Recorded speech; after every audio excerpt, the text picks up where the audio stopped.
guest line. Check out favorites.com and go with the home team, Mississippi Farm Bureau.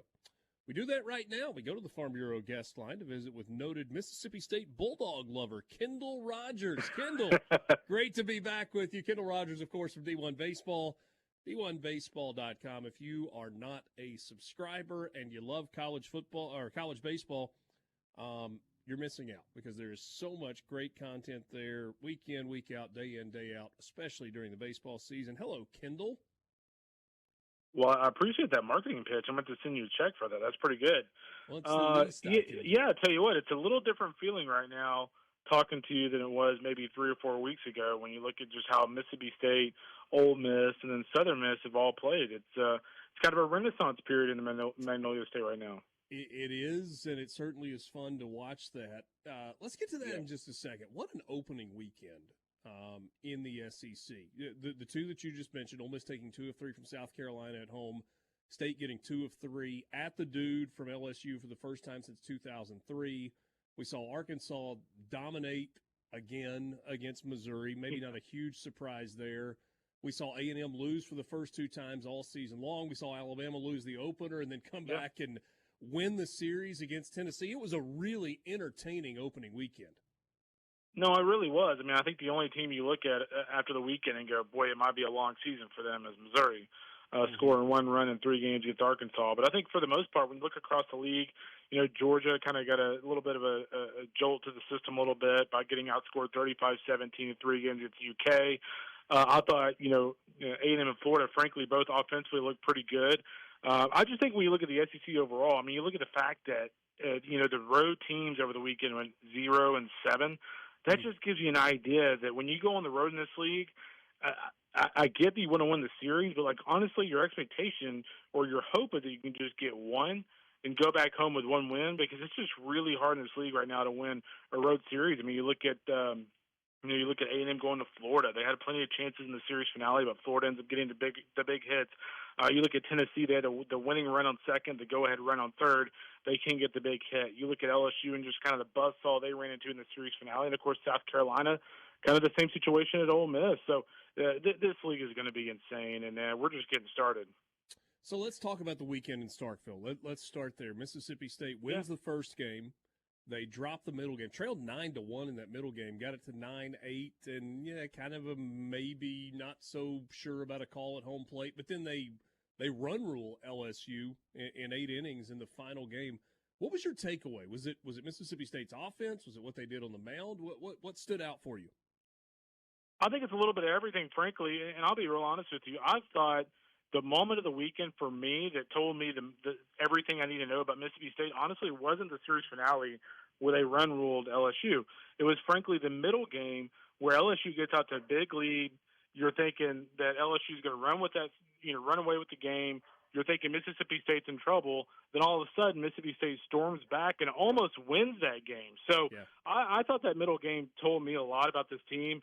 And, of course, the last game did too. But, I think if you look at the offensive, lineup for Mississippi State, Dakota Jordan was just a wrecking ball over the weekend. And, frankly, he's gotten off to a great start again today in the midweek game against Memphis.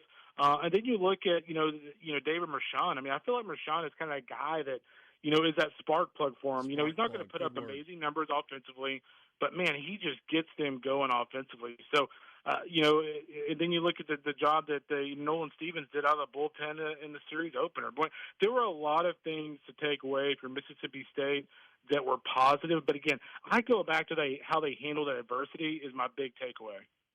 And they did it widhout Nate Dom throwing in the first game this weekend. Not sure when he's going to be back, that is about as really good of a weekend as State could have considering they didn't have Nate. Let's slide down the road to Oxford a little bit. Kind of a gritty win in Game 1, 5-4 in the series opener for Ole Miss. They pull the bats out in a big way late in the game on Saturday and kind of dominate. Yeah. Didn't play great baseball in the Sunday game, but they got that series win. And after winning just 6 conference games a year ago, to get 2 in the opening weekend feels pretty good for this Ole Miss team. Yeah, there's no doubt about it. And I think the big thing for me is, a couple weeks ago is Jackson Ross. Now, Andrew Fisher's rocking and rolling offensively at, 3 home runs over the weekend. I just think they're getting, a lot of guys to step up in some big situations. And I think the best way I can describe Ole Miss's weekend for me is just very businesslike. It was low drama. There was not a lot of drama for the Rebels over the weekend. I thought their level of play was pretty good. And so, yeah, I mean, both of these teams for me, like, I wouldn't say they're playing at maybe an elite level, but they're playing at a very, very solid level and a very consistent pace. And as long as they continue to do that, I mean, they're certainly going to win a lot of games at home. The question is, can they emulate those things on the road? We'll definitely find out this weekend with Ole Miss going to Tennessee and Mississippi State going to Ole Miss, going to A&M. We'll find out real quick if they can handle, or they can emulate that on the road this weekend. Kendall, it's far too early to say this. Far too early, and I'm not playing the hosting game with you at all. Okay, I was about to say. No. I'm not doing that. I'm not doing that. And we got 9 weeks left in conference play. Yeah. But I thought both Mississippi State and Ole Miss looked like postseason teams this weekend. Maybe for the first time this year. They definitely did. We talked about this on our podcast yesterday, but I mean, when you look at the SEC right now, outside of Missouri, every team looks like a postseason team. You could argue that maybe Georgia has something to prove because Charlie Condon got held in check over the weekend against Kentucky, and they got blown out. So maybe you throw Georgia in that grouping as well. Okay, so you take Georgia and Missouri. Outside of that, every team looks like a postseason team, and I guess at the end of the day, like, somebody's got to miss the postseason. The question is, who are those teams going to be? And so, I agree with you. I think Ole Miss looks like a postseason team, and certainly just because of the electricity of the weekend, Mississippi State did too. But I think the biggest thing for me, the same goes for Ole Miss. But the big thing for me that was cool, and I watched a little bit more of the Mississippi State LSU series. But the big thing for me was it was cool to see the dude back. This is a cathedral in college baseball, and college baseball is better when those two programs are better. And I just thought when you looked at the atmosphere over the weekend, like it was cool to see because the last 2 years and the last year for Ole Miss, they've been ugly. They have not been great. It's not been good for the fans, and it's awesome to see their fans kind of getting re-energized. And we'll see if they can keep it up. Right now, I really like what I'm seeing. And, Kendall, another team that looks to me like a postseason team is Southern Miss. They swept Marshall over the weekend, but I thought even more impressive than that was the midweek win that they got last Tuesday against Alabama. They're now 14-6, have a game tonight against Ole Miss, neutral site game down in Pearl.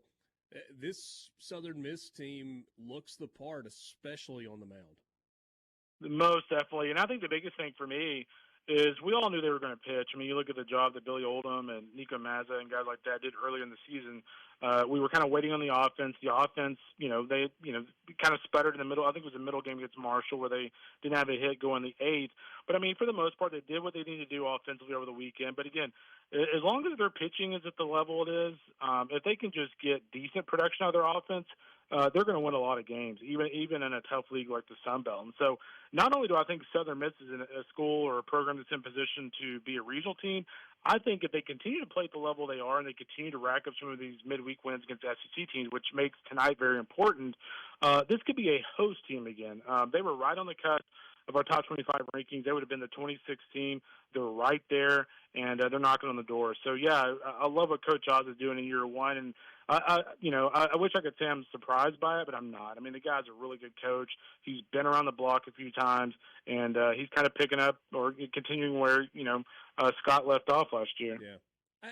I know it's early, and we talked about this a couple of weeks ago. It's early to be looking at RPI, but we did take a peek earlier today, and I thought something that really was important for Southern Miss. Right now you've got 9 Sun Belt teams that are in the top 100 of the RPI. Yeah, no, the Sun Belt for me could very easily be a 5-bid league. I mean, what the Sun Belt's done is the programs have gotten better, and those programs are playing tougher schedules, and they're actually winning some of those games. James Madison took Arkansas to the wire. James Madison over the weekend against Coastal. I mean, they went like 3 extra innings, and them and Coastal were trading punches in series finale. They almost won a series at Coastal. So whether it's, I know Georgia Southern is kind of sputter, but like, James Madison's good. Texas State is a good club. Louisiana, I know they've had some ups and downs, but they're a good club. So the Sun Belt for me could be a 5-bid league, and if that's the case, at the end of the year, somebody out of that grouping, and maybe two teams are hosting. One of those teams could be Southern Miss. Quickly, we've got less than a minute left. Looking ahead to this weekend, you've got Arkansas at Auburn. Auburn trying to get right. Mississippi State's in College Station.